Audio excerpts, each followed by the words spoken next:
If you haven't heard about Anchor, it's the easiest way to make a podcast. Let me explain. First, it's free. Second, there's creation tools that allow you to record and edit your podcast right from your phone or computer. 3, Anchor will distribute your podcast for you so it can be heard on Spotify, Apple Podcasts, and many more. 4, you can make money from your podcast with no minimum listenership.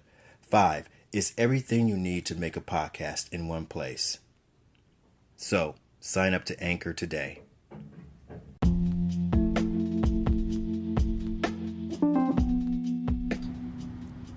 Greetings, ancestors. Welcome to another episode of The Adventures of Coyote Prophet. I'm Coyote Prophet, and we are starting a new series here, The Adventures of Coyote Prophet in New York City, or, as I like to call it, Coyote Bites the Big Apple, and the Big Apple bites back.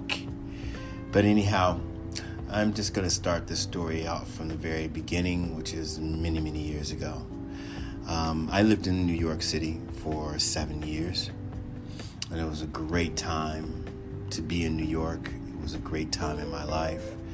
I had previously attempted to get to New York City some years before, and I was unsuccessful, and rightfully so, because everything happens at the right time, the right place, with the right people. You can't rush it. It happens on its own, and you just have to go with the flow. So,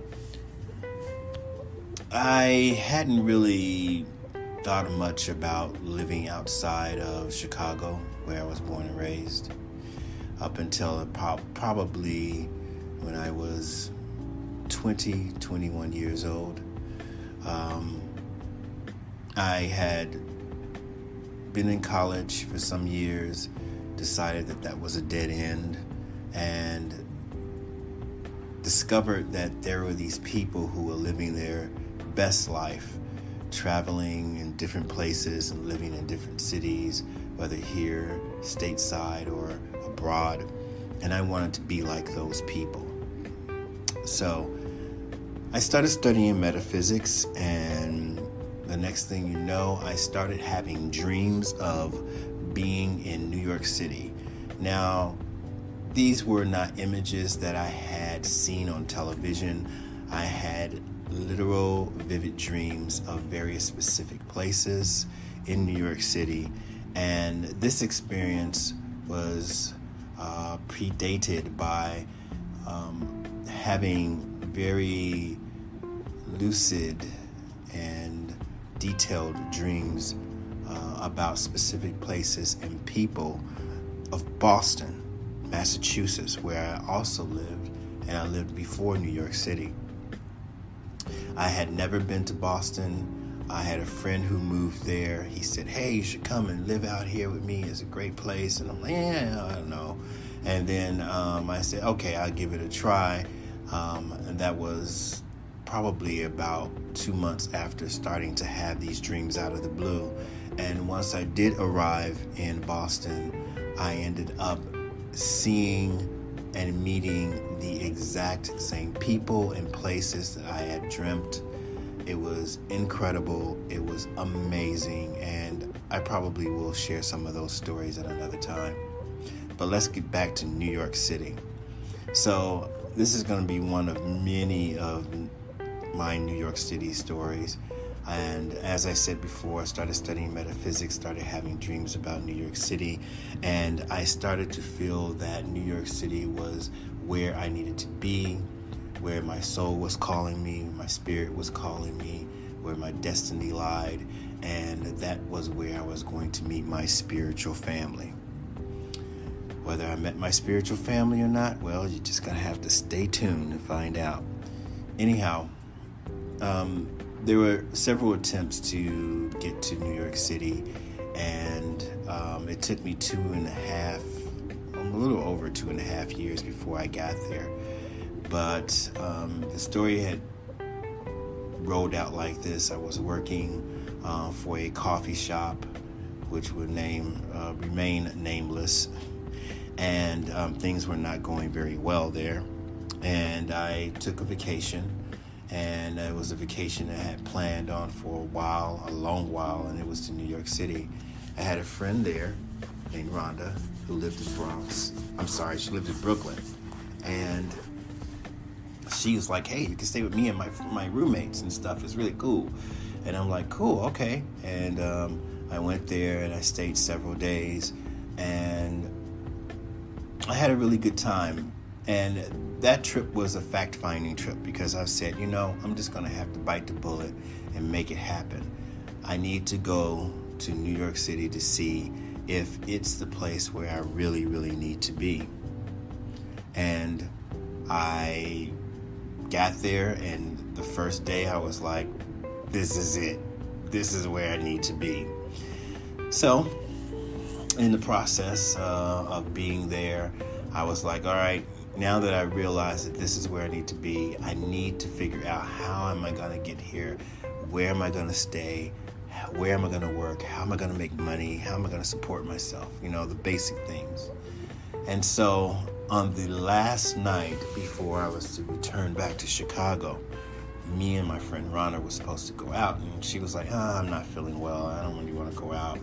And you can go out by yourself and you can hang out here or there. And she told me about a couple of places, but I just kind of went back to what I was a little bit familiar with, which was the Lower East Side, Lower West Side, Greenwich Village area, and Washington Square Park.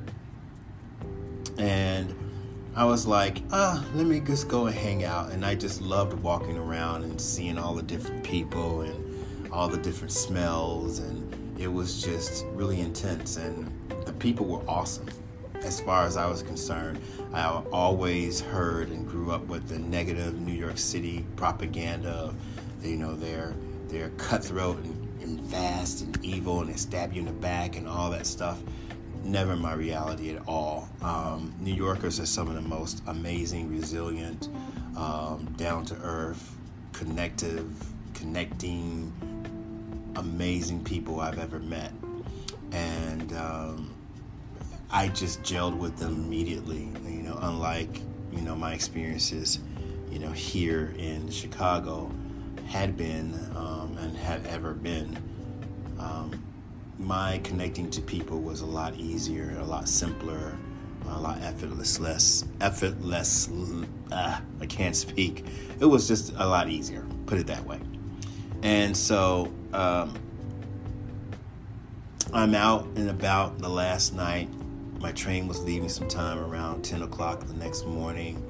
And I went to McDonald's, got me a Big Mac and the fries, and I sat in Washington Square Park. And this was the most stickiest Big Mac I had ever had in my entire life. I'm like, what the hell? It was good, but it was sticky.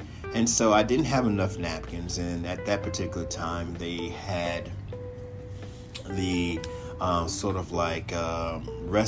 restroom center areas for people to go and use the bathroom, piss, shit, wash your hands, whatever you needed to. And there was a male and female side. So I'm like, I just go over here and wash my hands. So before I continue, if you have children, you may want to remove them from this podcast because things are about to get very graphic and very adult. So be warned. Anyhow, continuing, I went into the bathroom, and when I walked in, immediately straight down the line, I saw a row of sinks, and at the end of the row of sinks was a tranny standing there, kind of like looking in the mirror and kind of fixing their dress and stuff, and she gives me an eye and ooh, and I'm like, okay. And I'm walking towards the sinks, and then I happen to look to my right, and to my surprise, I see 3 stalls and 3 guys occupying those stalls, and all 3 of them standing there stroking their penises. And I'm like, what in the hell did I just walk into? So, at that moment, I'm a little shocked. The guy in the middle stall exits really quickly, like, a roach disappears once the light comes on. And then all of a sudden, the young lady by the sink starts to, give commentary, because I realized that I also needed to take a leak.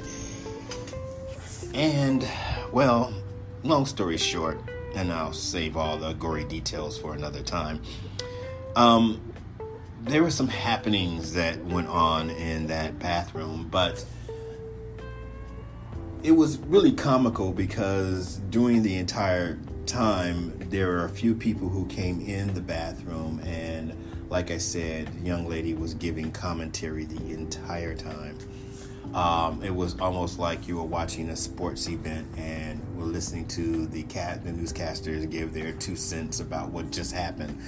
And so I ended up leaving out of the bathroom, and well, actually there was somebody who was in the stall next to me who left out at first, and then I went to wash my hands, and the young lady started a conversation with me, and she was like, "Oh, you're so cute, and you're so this, and you're so that, and blah, blah, blah." And I just kind of like blushed and laughed and whatever. And then I walked out the bathroom, and to my surprise, the young man who was standing next to me on my left side of the stall, he was sitting down, and he kind of nodded to me and said, "What's up?" And I said, "Hey, what's up?" And I sat next to him.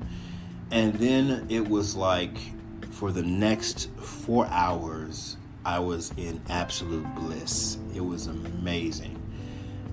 Me and this guy really connected. We had the most amazing conversations. We walked around the entire park and all kinds of areas. We were up and down 6th Avenue. We were, just having a great time. And he kept trying to get me to come to his house. And I'm like, nah, yeah, I kind of want to, but I don't want to because I really like you, and I don't want to just jump in a bed and so on and so forth. But he was very persuasive, and there were many times where we were going to park because he was like, "I got to go home," and I'm like, "Yeah, I got to get to my friend's place. I got to leave tomorrow," and so on and so forth. But I told him, I said, "Hey, I'm moving to New York, and I need friends, and you're awesome, and I think you're great." And he's like, "Yeah, you're awesome. I think you're great too. So you should come to my house." And I'm like, no, I don't know. And he lived in Corona, Queens. And I was like, okay, Corona, Queens. Where's that? And so I was like, "Where's that?" And so he showed me on the map, and I'm like, wow, that's kind of far out. And man, it looks like it would be kind of far out to get back to Brooklyn after I go to Corona, And so, there were plenty of times where we were, engaging in facial intimacies, as I call it. And saying, "Okay, we're going to leave now," and then we will just kind of like walk a few feet, and we were like magnets. We just could not leave each other, but we finally did. And this is kind of like how the universe sort of like works its magic. And for me, my whole 7 years of living in New York was magical on so many different levels, from the people I met, the experiences that I had, the writing gigs I had, the people in the entertainment industry I met. And it was a lot of really cool stuff that happened. But anyhow, once we parted, I was going to grab the A train back to Brooklyn, and then transfer to, I think it was the N train or something like the F train, one of the trains. And so I'm waiting for the train, and then it comes, and then I just get on this one particular car at the very end, and then I walk to the other end of the car and I sit down. I don't even look. I just get on, walk to the end, sit down. And then right across from me are these 2 guys. One of them looks like my someone who I knew and who I was emotionally engaged with. I just say emotionally because that's pretty much just where it was. And the other person, was sitting there with them, and they kind of like were looking at me, and one of them said, "Hey, how you doing?" And I'm like, "I'm fine. How you doing?" And they're like, "Oh, we're just chilling. We're just coming from a club." I'm like, "Oh, which club?" And so they told me the club. And they said they were heading home, and I said, well, yeah, I was just hanging out in Washington Square Park. I'm from Chicago, and I'm just visiting here. I'm leaving back tomorrow, but I'm gonna move here, and I need a place to stay. And so the dude who originally spoke to me, his name was, dare I say, Mateo. He said, "Oh, really?" He says, "Well, I have a room for rent. I have a place for you to stay if you like." And I'm like, "Are you kidding me?" He's like, "No, I'm not kidding you. I live in Woodside, Queens." Now, I didn't know until later that Woodside, Queens is practically next door to Corona. So I'm like, wow, this is cool. And by the way, I did exchange numbers with the person that I was hanging out with for those several hours, and his name was Live Lopez. Yes, that's a name. It's a thing. It's a name.